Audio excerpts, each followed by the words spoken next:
El apartado 3 del recuperatorio sobre los aportes de Bernstein y Jung, la teoría del currículum. En este caso, Bernstein nos remonta a los orígenes del currículum con la nueva sociología de la educación iniciada por Jung en Inglaterra en los años 50, cuando su enseñanza se expande en las escuelas secundarias como universidades y pasa del funcionalismo al interaccionismo. El funcionalismo en este caso no puede ser interpretado o puede ser interpretado como la incapacidad de esta corriente para explicar la aparición y persistencia de la crisis económica, política y cultural en el Estado británico de la Segunda Guerra Mundial, los primeros momentos dominados por funcionalismo americano, basados en una posibilidad de que niños de diferentes orígenes sociales ganen las diversas barreras al sistema educativo. En la década del 60, la sociología de la educación se extiende y se transforma debido a dos factores. El primero tiene que ver con los cursos de formación del profesorado, que pasa de 3 a 4 años. El segundo factor fue el fracaso de las reformas e iniciativas educativas promovidas por el gobierno eh, en, la, en la educación integral. Mientras que las tradiciones anteriores se enfatizan en las relaciones macroestructurales, la nueva sociología de la educación se centró en el contexto interaccionista y su contenido. Jung, con la nueva sociología de la educación, dedica parte de ahora a buscar presentaciones de diferentes etapas de su pensamiento, caracterizar y criticar los principios del enfoque en la sociología de la educación. Jung realiza una contribución importante al campo de currículum en Brasil y nos enfatiza que la centralidad del conocimiento escolar, por mucho tiempo secundario, es visto de las preocupaciones por métodos y técnicas en una sociología crítica. Destaca la importancia de problematizar las categorías aceptadas sin cuestionarlas y nos alerta para que nos cuidemos. Sugiere una reevaluación de las disciplinas escolares tradicionales. Bernstein nos aporta conceptos sobre la transmisión y adquisición de esos procesos y ser capaces de distinguir entre lo que cuenta como una variación y lo que cuenta como un cambio. A su vez, postula algunos conceptos centrales como el código, poder, control, clasificación y enmarcamiento, prácticas pedagógicas y discurso, como también principios de comunicación.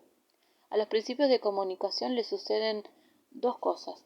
Se relacionan con dos cosas, se posicionan una en una clase y se posicionan también en la relación con otras clases. En cuanto a las categorías en relación a los primeros, las categorías se sostienen en las relaciones de poder. Hay un nivel de especialización y una realización entre las categorías.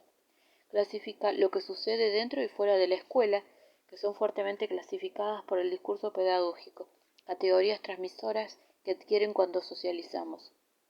Los principios de comunicación se regulan y controlan con las prácticas, en un medio en que adquieren categorías y relación. El enmarcamiento, que lo llama Bernstein, va a regular quien controla el principio de comunicación, que es la escuela, y que establece un tipo de enmarcamiento. El tipo de comunicación es requerido por niñas y niñas. Este fuerte enmarcamiento en la escuela puede verse privado de su identidad cuando ingresan a una institución. Y para finalizar, el código escolar de aprendizaje enmarcado por el hogar, la escuela y las relaciones con el poder se adquieren significados y hacen posible producir una clasificación fuerte.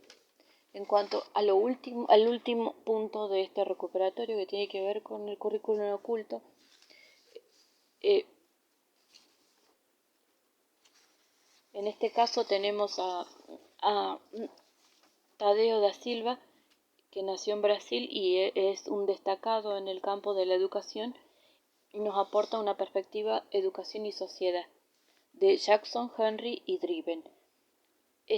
Adoptan al estudiante a ciertos aspectos, que se adapta al estudiante a ciertos aspectos de la vida social y su funcionamiento social.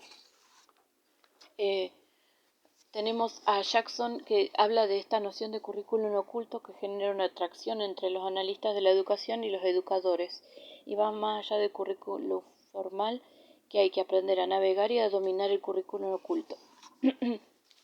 En esta transmisión cultural hay diferencias entre la escuela y el orden familiar.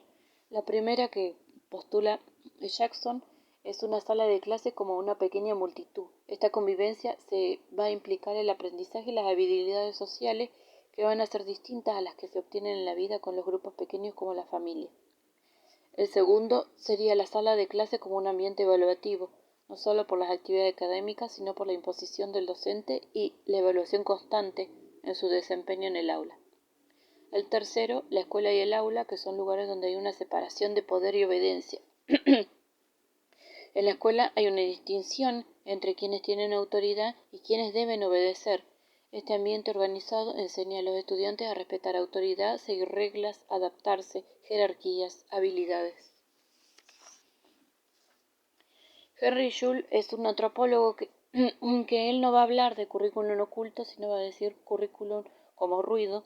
Analiza la dinámica interna del funcionamiento del aula y habla del ruido como para referirse a un sistema de comunicación que se aprecia en ella. En cuanto a la primera perspectiva, Dreven parte de un postulado funcionalista y decía que la sociedad, para que opere adecuadamente sus diferentes partes, debe llevarse a cabo sus funciones de modo apropiado. Ser funcional a la sociedad, cumplir normas, establecer 4 categorías: la independencia, la realización, el universalismo y la especificidad. En una perspectiva negativa podemos encontrar a Boris y Shintis con el principio de correspondencia y las relaciones jerárquicas. Bourdieu y Passeron en un proceso de reproducción cultural y social, donde las divisiones sociales y hay un ocultamiento del currículum oculto, pero tampoco lo utiliza como en esa expresión. El último sociólogo es John Meyer, que refiere todo sobre los aspectos de la educación, donde por un lado aparece la socialización y por otro lado la existencia de la institución. Meyer aporta que lo importante no se reduce a que la escuela enseñe, sino que los compromisos institucionales y las categorías de persona y pertenencias, como se puede ver en el apartado de Bernstein. Entonces, ¿qué hacer cuando nos encontramos ante un currículum oculto? El currículum oculto se presenta con diferentes caras, eso es lo que nos dice Tadeo da Silva. Se torna oculto. ¿Cómo identificar este currículum oculto? ¿Qué hacemos? Aprovecharlo estratégicamente, tomar conciencia de los efectos, como un docente, empoderar a los estudiantes y descubrirlo para desactivar este currículum.